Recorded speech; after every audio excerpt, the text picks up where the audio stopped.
Today, the Crown Prosecution Service has authorised Axel Rudakubana, aged 18, from Lancashire, to be charged with 2 further offences. Axel Rudakubana already faces 3 charges of murder, 10 charges of attempted murder and 1 charge of possession of a knife, all relating to the incident at Hart Street on the 29th of July 2024. The 2 further offences relate to evidence obtained by Merseyside Police during searches of Axel Rudakubana's home address as part of a lengthy and complex investigation which has been ongoing since the 29th of July. The additional charges are the production of a biological toxin, namely ricin, contrary to Section 1 of the Biological Weapons Act 1974, and possession of information, namely a PDF file entitled Military Studies in the Jihad Against the Tyrants, the Al-Qaeda Training Manual, likely to be useful to a person committing or preparing to commit an act of terrorism, contrary to Section 58 of the Terrorism Act 2000. Rudakubana will appear at Westminster Magistrates Court by videolink tomorrow. Following announcement of further charges, today I want to reassure the communities of Southport and the communities of Merseyside that we are committed to getting justice for the families of Bebe, Elsie and Alice, the 10 victims who were injured at Hart Street and the other 16 people who were present on that day. We are also committed to being open and transparent with our communities. However, I am sure you will appreciate that we also need to make sure that we do not prejudice this trial. You may have seen speculation online that the police are deciding to keep information from the public. This is certainly not the case. We have been given extensive guidance by the Crown Prosecution Service in relation to what we can say publicly to ensure the integrity of the court proceedings are protected, and therefore we are restricted in what we can share with you now the proceedings are live. Following the events of Monday the 29th of July, searches of Axel Rudakubana's home address resulted in an unknown substance being found. Testing confirmed the substance as ricin. We have worked extensively with partners to establish that there was a low to very low risk to the public, and I want to make that reassurance clear today. I can also tell you that there was no ricin present at Hart Street. When ricin was discovered, all necessary steps were taken so that we could be sure that no one was at risk.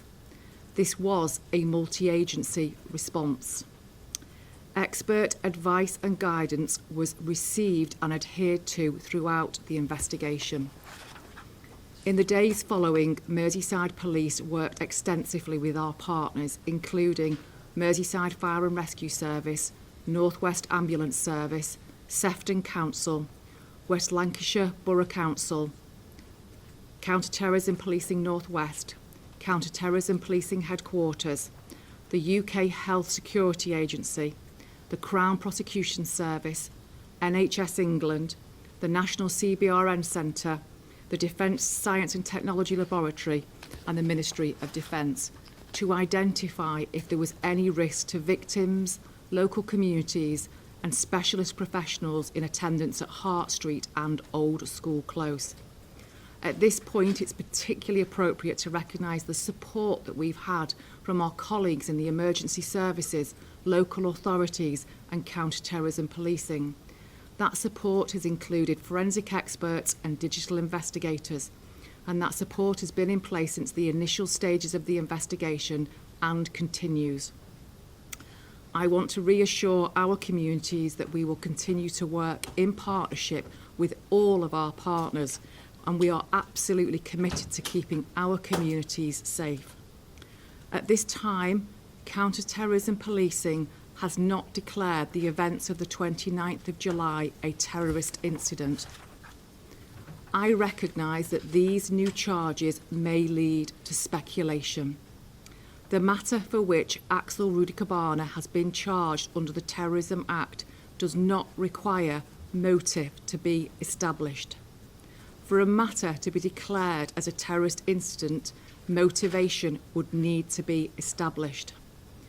I would strongly advise anyone against speculating as to the motivation in this case. The criminal proceedings against Axel Rudakubana are live, and he has a right to a fair trial. It is extremely important that there is no reporting, commentary, or sharing of information online that could prejudice these proceedings. I want to remind everyone that the trial is scheduled for January next year. Since the 29th of July, my officers and staff have been working diligently in conjunction with colleagues from counter-terrorism, and they are continuing to assess evidential material which we have recovered to ensure all the evidence is available to the Crown Prosecution Service, and the details of the case will come out in court. My plea is to be patient. Don't engage in rumour and speculation. Don't believe everything you read on social media. We must not lose sight of the families of Elsie, Bebe and Alice, who are still grieving, and the families and those victims who were present at Hart Street on the 29th of July. We need to do the right thing to ensure that the justice process is not prejudiced. Thank you.